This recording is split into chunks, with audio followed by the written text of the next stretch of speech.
Hello all, your boy, Alyx, man. Let's talk about some James Ellsworth. So, Mr. James Ellsworth has been in the news as of lately for doing something pretty freaking awesome. He is currently the top merch seller on WWEshop.com. He is outselling Goldberg's new merch. He's outselling Roman Reigns' new merch, John Cena's new merch. He's outselling Randy Orton's new merch, Bray Wyatt's new merch. Pretty much, if I'm not mistaken, looking at the merch sales right now, the top 5, he is number 6. Of course, Seth Rollins, New Day, Big Cass, Kevin Owens, and AJ Styles are still the top 5. And those guys have been the top 5 for a long, long time. But in terms of the quantity of shirts being sold, he's number 1. And I think that's very interesting and definitely worth talking about. Now, people have talked about this already. OTRS Central did a video on this. I'm pretty sure other wrestling commentators will do a video on this as well. So, I'm just going to come up here, give my thoughts about this and what I think this means and where I think it will go for not just James Ellsworth, but WWE, period. So, what does this mean? What does this mean when it comes to James Ellsworth and this recent popularity boom that he's going through? I mean, you look at him. He's 5'9", clearly under 200 pounds. I think he's about my size, which is very interesting. No chin, very lanky, doesn't look muscular at all, but he has heart, you know. He shows passion for what he does. And he's very sympathetic. You know, he's not your average wrestler. And clearly, you compare him to anybody else on the roster, he's gonna be the underdog. Uh-oh. There's that word. The underdog. Yep. We live in a wrestling generation that loves underdogs. That loves the wrestlers that companies don't support. And WWE is currently experiencing what I like to call the, I gotta find the right words for this, rebellious stage of fandom.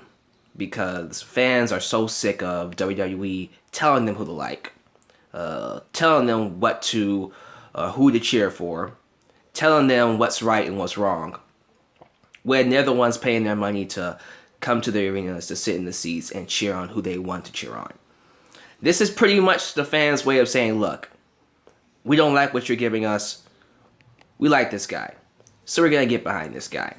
It's indicative of the good writing on Smackdown, by the way, but it's also indicative on WWE's lack of connection with the audience.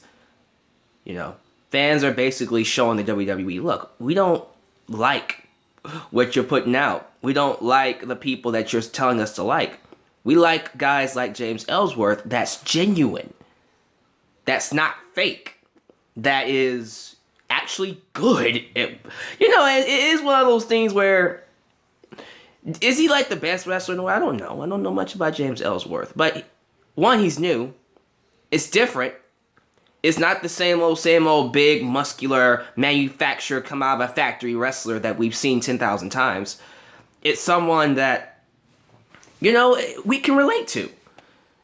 You know? And I think fans, all those reasons I gave you, are gravitating towards him because of that. And I think the phenomenon is something extremely cool to behold. It's something that I'm smiling about. I think it's hilarious that this guy is outselling a returning Goldberg. Now, I thought Goldberg, for certain, should have been like number one in merch sales, because he's here for a short period of time, so he should definitely be knocking it out. Although the ratings on Raw would indicate that he really should be, because they got a huge ratings boost because of Goldberg. Goldberg. I know people have been getting on me for saying Goldberg. So Goldberg. Goldberg.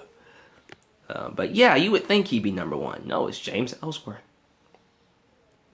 The enhancement talent, the jobber, the guy that doesn't win matches. Well, I can't say that because he beat AJ Styles twice. So, it's something that he's not supposed to do. He's not supposed to win matches. He's not supposed to get over. He's not supposed to really be this popular, but he is. You know? And I love it. I think it's great. Anytime we can find a way to let WWE know that we don't particularly appreciate or we're not into what you're putting out or telling us to like, and we can show them that by liking something else, I think that's great. And we're doing it in a way that helps both parties. I mean, if he's selling merch, who does that really benefit? It benefits James Ellsworth, but it also benefits WWE. It's not in a malicious way. It's not malicious. It's basically the fans telling WWE, look, we don't mind giving you money. Just, we want something new. Now, do I see this phenomenon lasting? Do I think he's going to be popular 6 months from now? He might. It all depends on how he's booked. I think part of the appeal of James Ellsworth is that he does lose. Is that he really should be squashed a lot. What I'm scared of is that WWE is going to see his popularity and just really take it too far. They're going to turn him into a Santino Marella character. Santino Marella was someone that, when he was booked properly, like he was someone that was a comedy act that was losing all the time, and he would luck his way into wins once in a while, he was awesome. He was perfect. The moment you start having him win, like actually win with the Cobra, he got stupid. He became an annoyance, a nuisance. It was hard to watch him. Do I need to bring up the match between him and Heath Slater with the Cobra? The Snake Charmer. That's right, it never happened. It never happened. But same thing with James Ellsworth. You know, the way he's being booked, like right now against AJ Styles, okay. You know, he's sneaking by with victories because of Dean Ambrose helping him. Now, eventually, he has to get his butt handed to him by AJ Styles, which I think will probably happen this upcoming Smackdown, which, if it happens, all right, but that's the whole appeal about him. It's this idea that, yeah, he does struggle. Yes, he might get some offense, but he does lose. It gives fans a reason to cheer for him. And then when he does win, and he wins in moments where it actually counts, like, name a heel, like someone, Miz. Let's say he fights the Miz one time on Smackdown. Shoot, and he beats him. Great. Awesome. This is the kind of guy that's supposed to have a long career of losses and defeats. But those moments when he wins big. And I'm talking like, I would dare say Mankind versus Rock 1999 win. I don't mind him winning a championship. I would prefer a tag team championship once in a while. That would be really good. He might actually win the IC championship. Well, Dolph Ziggler right now is the champion. I'm talking about if Miz wins the championship back, and then he fights James Ellsworth, and then maybe Ziggler helps him out and helps him win the belt. Now, it won't be a long reign. He's not supposed to have long reigns. I don't care, though. I'm just happy that, you know, once in a while, he'll get his big moments, and then he'll cut a promo. He'll cut those emotional promos.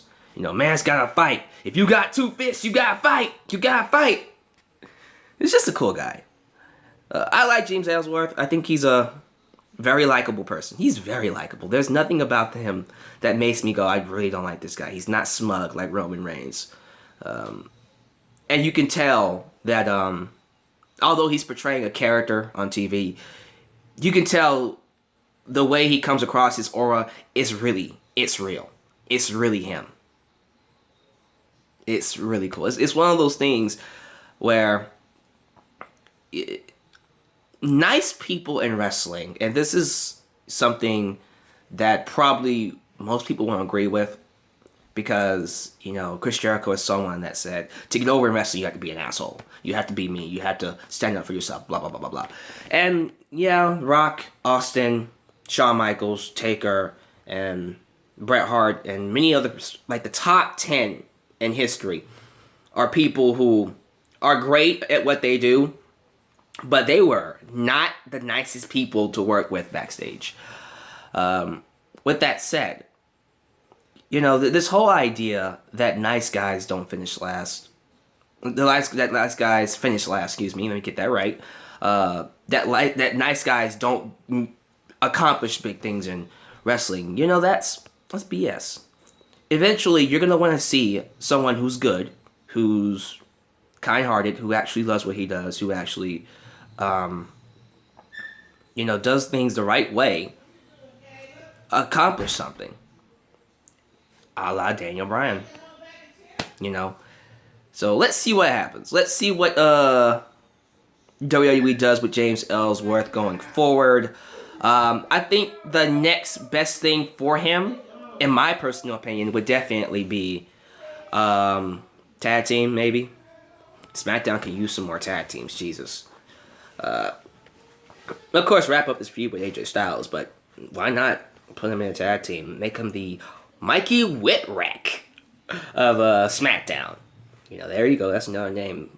Like Spike Dudley, Mikey Whipwreck, Colin Delaney, whatever you want to compare him to. That's the character he is. I just hope WWE doesn't overdo it and make him a Santino Marella. As in, he starts winning for no reason. So, thank you guys for watching.